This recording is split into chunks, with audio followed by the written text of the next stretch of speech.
हमारी संस्कृति, हमारे संस्कार सदा रहें हमारे साथ। सब्सक्राइब करें तिलक। वत्स, करुणा ही कला का श्रृंगार है। इसीलिए तुम्हें यह काम सौंपा जा रहा है जिससे युगों तक मानव प्रभु श्री राम के आदर्श पर चलने की प्रेरणा पाए। वो राम और सीता की भांति त्याग करना सीखें। वो ये सीखें कि महानता त्याग में है, बलिदान में है। हे मुने, तुम्हें हमारा आशीर्वाद है कि इस पृथ्वी पर जब तक नदी और पर्वतों की सत्ता रहेगी तब तक संसार में रामायण की कथा का प्रचार होता रहेगा, और जब तक तुम्हारी लिखी राम कथा का लोक में प्रचार रहेगा तब तक तुम मेरे लोकों में निवास करोगे।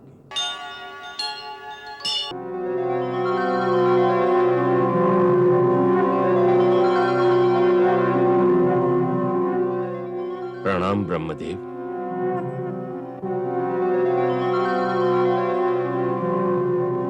कल्याणमस्तु।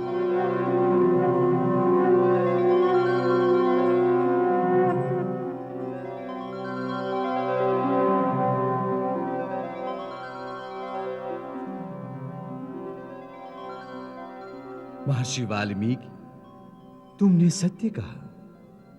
तुम्हारे मुंह से निकला ये छंदोबद्ध वाक्य श्लोक रूप ही हो गया है।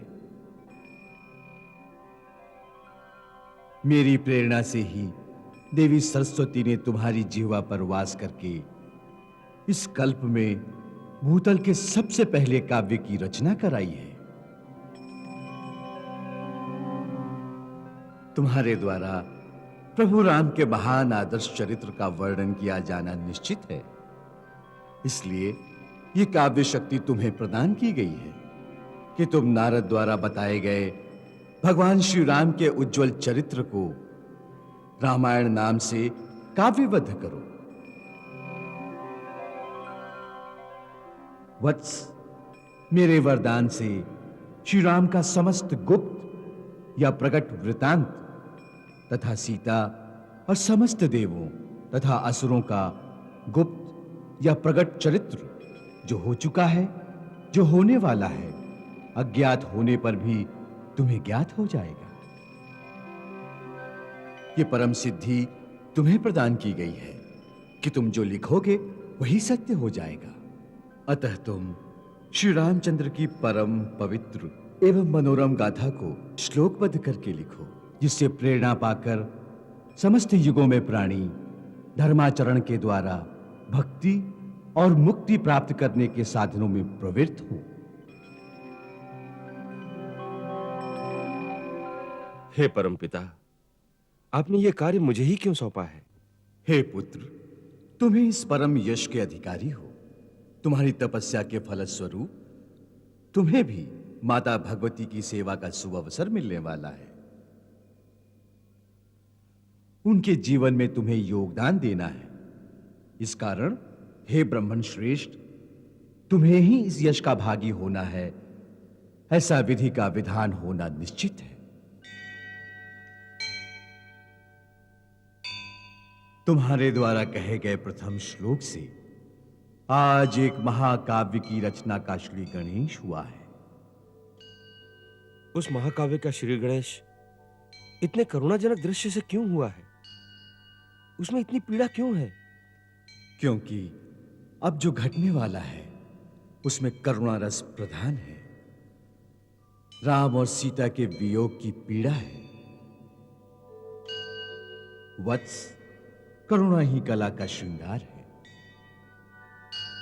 इसीलिए तुम्हें यह काम सौंपा जा रहा है जिससे युगों तक मानव प्रभु श्री राम के आदर्श पर चलने की प्रेरणा पाए।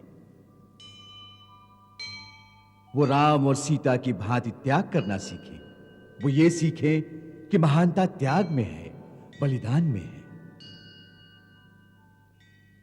हे मुने, तुम्हें हमारा आशीर्वाद है कि इस पृथ्वी पर जब तक नदी और पर्वतों की सत्ता रहेगी तब तक संसार में रामायण की कथा का प्रचार होता रहेगा, और जब तक तुम्हारी लिखी राम कथा का लोक में प्रचार रहेगा तब तक तुम मेरे लोकों में निवास करोगे। यावत् स्थास्यन्ति गिरयः सरितश्च महीतले तावत् रामायण कथा लोकेषु प्रचरिष्यति यावद् रामस्य च कथा त्वत्कृता प्रचरिष्यति तावदूर्ध्वमदश्च त्वम् मल्लोकेषु निवत्स्यसि।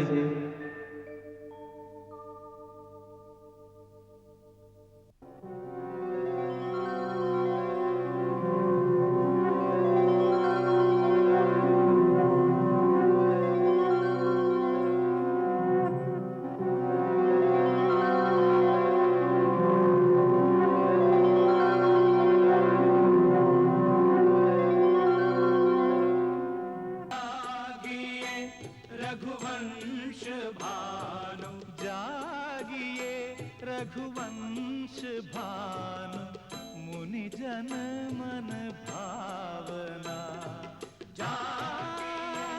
रघुनाथ भोर भयो आंगना। महाराज उठिए, सूर्यदेव भी उदय होने के लिए आपकी प्रतीक्षा कर रहे हैं।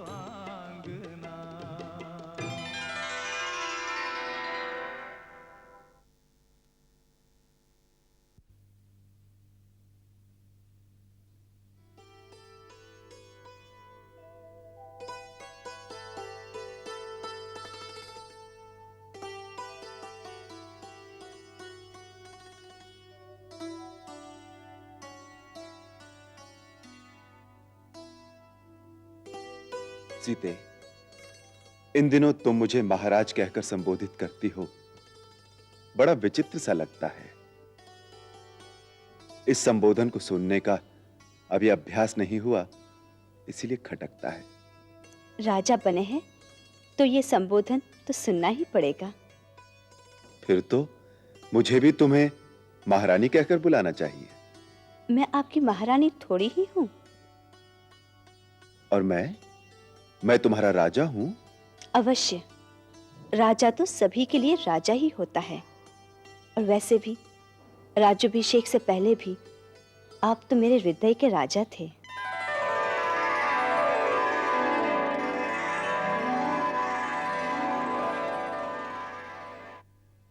आज बहुत विलंब हो गया। महाराज तो स्नान आदि से निवृत्त हो चुके होंगे। अब तक तो मुझे उनकी सेवा में पहुंच जाना चाहिए था। मैं उनका प्रथम सेवक हूं। आज वो क्या कहेंगे? लक्ष्मण अयोध्या में आकर आलसी हो गया है। अभी कुछ नहीं हुआ है, आप ये फलाहार तो करते जाइए। अभी तो महाराज माताओं को प्रणाम करके अपने कक्ष में भी नहीं आए हैं। तुमसे किसने कहा? मेरे गुप्तचरों ने।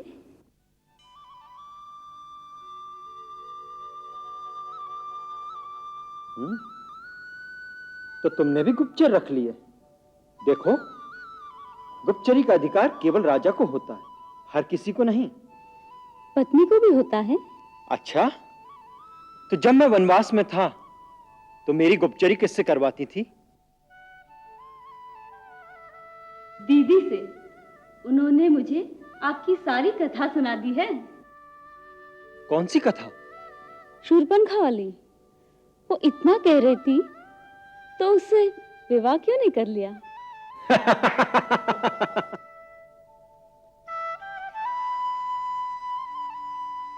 नाथ, कुछ खा लीजिए। नहीं, बहुत विलंब हो गया। सचमुच आज मुझे महाराज के सामने लज्जित होना पड़ेगा। चिंता ना करें नाथ, महाराज अभी अभी अपने पूजा कक्ष में गए हैं।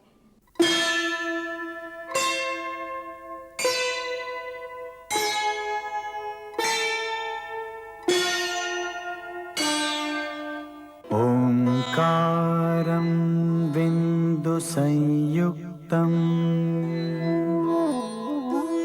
नित्यं ध्यायन्ति योगिनः कामदं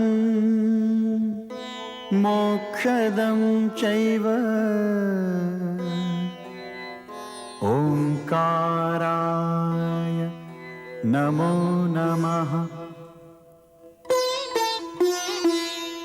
मम इष्ट मम आराध्य है शिव शंभु परम असाध्य है। मम इष्ट मम आराध्य है शिव शंभु परम असाध्य है। अखिलेश जगनायक विभो आदिश शिवदायक विभो इच्छा रहित गौरीश हो ईशान दिश के ईश हो। मम इष्ट मम आराध्य है शिव शंभु परम असाध्य है। ओम नमः शिवाय। ओंकार रूपाय।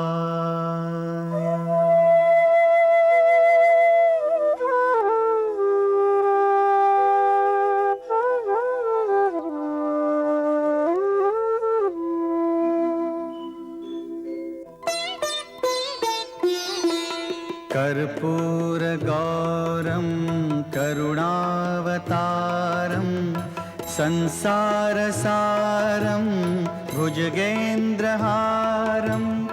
सदा वसन्तं हृदयारविन्दे भवं भवानी सहितं नमामि।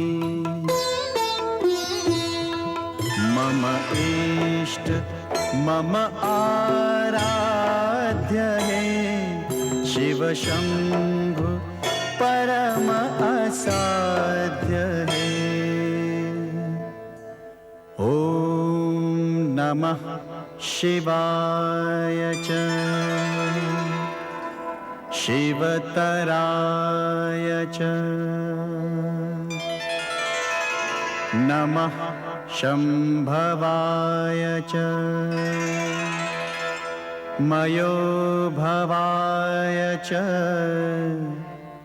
नमः शंकराय च मयस्कराय च नमः।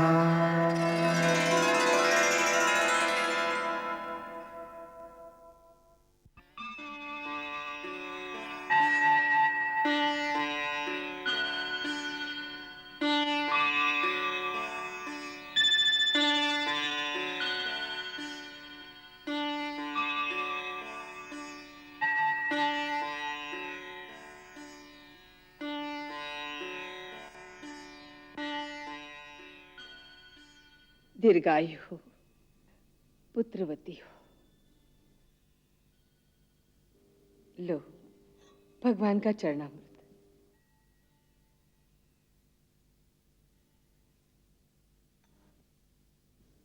राम, हम तीनों माताओं की इच्छा इस वर्ष शरद नवरात्रों के दिनों में एक लंबी यात्रा पर प्रस्थान करने की है। यदि तुम्हारी अनुमति हो तो हमारे जाने का प्रबंध कर दिया जाए। माता, आपकी इच्छा मेरे लिए आज्ञा के समान है। इसके लिए मेरी अनुमति का प्रश्न ही नहीं उठता। मैं आर्य सुमंत्र से कह देता हूं कि आपके जाने की सारी व्यवस्था कर दी जाए, और सेनापति से भी कह देता हूं कि सेना की एक टुकड़ी आपके साथ जाने के लिए तैयार कर दी जाए। नहीं वत्स, नहीं। ये सेना, ये रथ घोड़े, ये राजसी ठाट बाट हमें नहीं चाहिए। हम तो साधारण यात्रियों की भांति चले जाना चाहते हैं।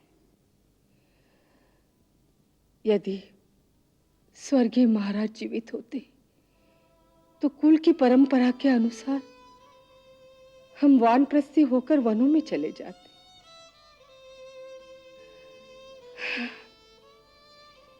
ये हमारा वानप्रस्थी समझो। आध्यात्मिक जागृति के लिए हमें तपस्या करने दो। माता, आप ऐसी बात क्यों कहती हैं? आपके जाने के पश्चात मैं अकेला रह जाऊंगा। इतने सारे उत्तरदायित्व को उठाकर चलते चलते जब मैं थक जाऊंगा तो किसकी गोद में बैठकर थोड़ा सा विश्राम कर सकूंगा? ये माया मोह की बात है राम, तुम्हारे मुंह से अच्छी नहीं लगती। देखो, यदि ये सोचकर मनुष्य इस संसार में रहे कि वहां उसकी आवश्यकता है, तो वो युग युगांतर तक भी मरना नहीं चाहेगा, क्योंकि उसके पुत्र को उसकी आवश्यकता है। कल पुत्र के पुत्र को उसकी आवश्यकता होगी, फिर व्यापार को उसकी आवश्यकता होगी, फिर राज्य को, समाज को, यहां तक कि वो ये सोचने लग जाएगा कि मेरे बिना आकाश में धरती कैसे स्थिर रहेगी। इसी प्रकार वो अपनी आवश्यकताओं के जाल स्वयं बुनता चला जाएगा। उसे यही लगेगा कि मैं तो केवल अपने कर्तव्य से विवश होकर यहां रह रहा हूं। वो ये भी भूल जाएगा कि ये सब केवल उसका मोह है। वो नहीं रहेगा तब भी संसार ऐसा ही चलता रहेगा। हर आने वाली पीढ़ी अपना मार्ग स्वयं निर्धारित करती है, और पहली पीढ़ी को युवा पीढ़ी के विकास के लिए उसके मार्ग से हट जाना चाहिए, जिससे ज्ञान और विज्ञान की उन्नति के लिए नई दिशाएं खुली। यही वानप्रस्थ का वैदिक संविधान है। सन्यास की भांति प्राणी को यह निश्चय एक दिन अचानक ही कर लेना चाहिए।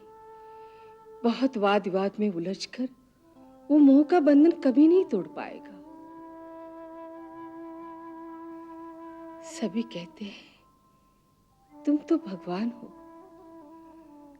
तुम्हें ये मोह ममता की बातें मुझे नहीं समझानी चाहिए।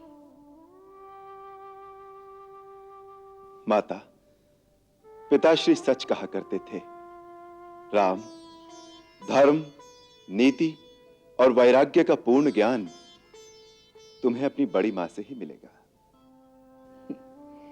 और मुझसे कहा करते थे कि तुम राम की मां हो ना, इसलिए ऐसा सोच सकती हो। शायद वही सच कहते थे। उनसे गौतम ऋषि ने एक बार कहा था कि राजा, तुम्हारे घर स्वयं भगवान अवतार लेंगे और मेरी अहिल्या का उद्धार करेंगे। तब से मैं इसी संशय में रहती हूं कि तुम भगवान हो या मेरे पुत्र राम। मैं कौन हूं ये तर्क का विषय नहीं है, परंतु मैं इतना अवश्य जानता हूं, यदि मां का आशीर्वाद हो तो पुत्र भगवान भी बन सकता है।